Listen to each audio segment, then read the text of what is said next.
Assalamualaikum warahmatullahi wabarakatuh. Salam sejahtera bagi kita semua. Kepada yang terhormat Bapak Dr. Suat MBD selaku dosen Magister Pendidikan Universitas Muria Kudus.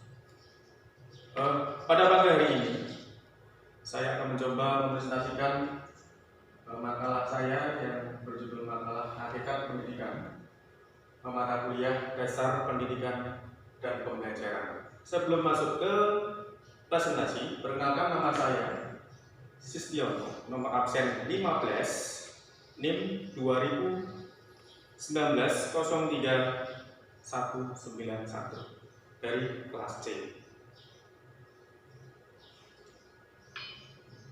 Oke, yang pertama, latar belakang daripada hakikat pendidikan. Sering kita jumpai masalah pendidikan. Masalah pendidikan memang masalah yang universal, dialami oleh setiap bangsa atau suku bangsa. Oleh karena itu, akan terpengaruh oleh berbagai fasilitas budaya, situasi serta kondisi bangsa atau suku bangsa tersebut.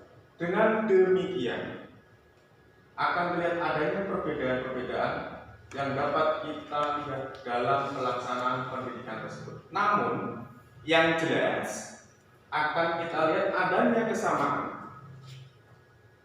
Tujuannya ini untuk mendewasakan anak. Dalam arti, anak akan dapat berdiri sendiri di tengah-tengah masyarakat luas. Untuk selanjutnya, rumusan masalah daripada hakikat pendidikan. Apa itu hakikat pendidikan? Kemudian tujuan, yaitu menjelaskan inti daripada hakikat pendidikan itu sendiri.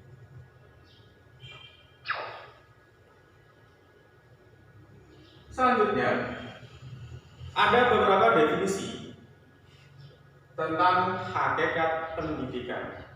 Yang pertama, dari menurut bahasa Indonesia, yang pertama, pendidikan merupakan perbuatan hal atau cara untuk mendidik anak.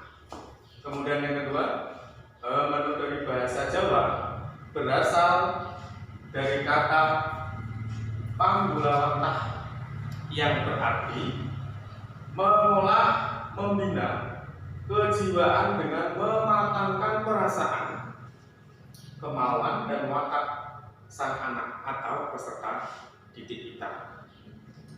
Yang ketiga, dalam bahasa Belanda berasal dari istilah opvoeding yang dalam arti luas diartikan tindakan untuk membesarkan anak dalam arti gestalt, kebatinan kalau dalam bahasa Jawa.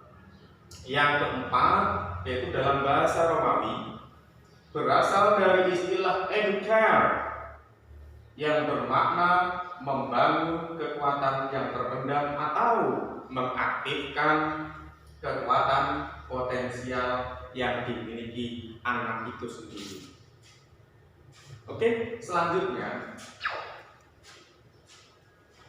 menurut para ahli atau para tokoh, yang pertama, lengkap, yang artinya mendidik, memberikan pertolongan secara sadar dan sengaja pada seorang anak yang belum dewasa tentunya, dalam pertumbuhannya menuju ke arah kedewasaan. Dalam arti anak tersebut berdiri sendiri dan bertanggung jawab sesuai atas segala tindakan-tindakannya yang menurut pilihannya sendiri yang mereka lakukan. Yang kedua, John Dewey, bahwa pendidikan merupakan tuntutan terhadap proses pertumbuhan dan proses sosialisasi dari anak itu sendiri, baik dari lingkungan sekolah, masyarakat, maupun keluarga. Yang ketiga, ya, dari Indonesia yang tidak asing lagi sudah kita kenal, yaitu Ki Hajar Dewantara, bahwa pendidikan yaitu menuntun segala kekuatan kodrat yang ada pada anak itu sendiri, agar mereka sebagai manusia dan sebagai anggota masyarakat dapatlah menjadi keselamatan dan kebahagiaan yang setinggi-tingginya bagi diri anak itu sendiri. Selanjutnya, menurut pandangan monodisipliner, itu ada beberapa menurut pandangan monodisipliner. Yang pertama, ada pandangan sosiologi. Yang kedua, menurut pandangan antropologi, yaitu dari budaya. Menurut pandangan yang ketiga, menurut pandangan psikologi. Ya. Yang keempat, pandangan dari sudut ekonomi anak itu sendiri. Itu juga sangat berpengaruh, ya, sangat berpengaruh. Selanjutnya, menurut pandangan politik, bahwa pendidikan diartikan sebagai usaha pembinaan kader bangsa agar cinta terhadap bangsa. Untuk selanjutnya, menurut pandangan multidisipliner, ada dua. Yang pertama, cara membahas pengertian pendidikan ditinjau dari berbagai disiplin ilmu. Dari aspek kehidupan secara keseluruhan baru disebut dengan secara multidisipliner. Dalam bidang pendidikan dilihat sebagai suatu sistem. Sedangkan berdasarkan tinjauan dari multidisipliner, Reja Mudiharjo mengembangkan bahwa pendidikan adalah keseluruhan kerja instansi yang terbentuk dari bagian-bagian yang mempunyai hubungan fungsional dalam membantu terjadinya proses transformasi atau perubahan tingkah laku secara menyeluruh sehingga mencapai kualitas hidup yang diharapkan peserta didik. Next, selanjutnya, konsep pendidikan bila ditinjau dari perundang-undangan Indonesia. Kalau kita lihat dari Undang-Undang Republik Indonesia nomor 20 tahun 2003 tentang sistem pendidikan nasional, dalam UU SP nomor 20 tahun 2003 pasal 1 ayat 1 dikemukakan bahwa pendidikan adalah usaha secara sadar dan terencana untuk mewujudkan suatu belajar dan proses pembelajaran agar peserta didik secara aktif mengembangkan potensinya diri sendiri untuk memiliki kekuatan secara spiritual keagamaan, pengendalian diri, kepribadian, kecerdasan, kemudian akhlak mulia, serta keterampilan yang diperlukan dirinya, masyarakat, bangsa, dan negara.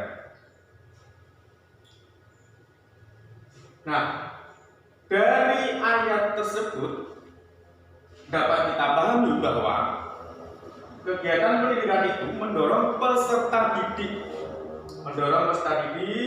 secara aktif untuk berbuat, untuk membentuk dirinya sehingga diharapkan akan terbentuk manusia-manusia di Indonesia yang agamis, mandiri, berakhlak mulia, terampil, dan berguna bagi bangsa dan negara. Oke, selanjutnya, kita sudah sampai ke penghujung presentasi, yaitu masuk ke kesimpulan. Jadi dari awal sampai kita membahas tentang hakikat pendidikan, dari saya dapat menyimpulkan bahwa hakikat pendidikan adalah suatu proses menumbuh dan kembangkan eksistensi peserta didik yang memasyarakat, membudaya dalam tata kehidupan yang berdimensi lokal, nasional, dan global.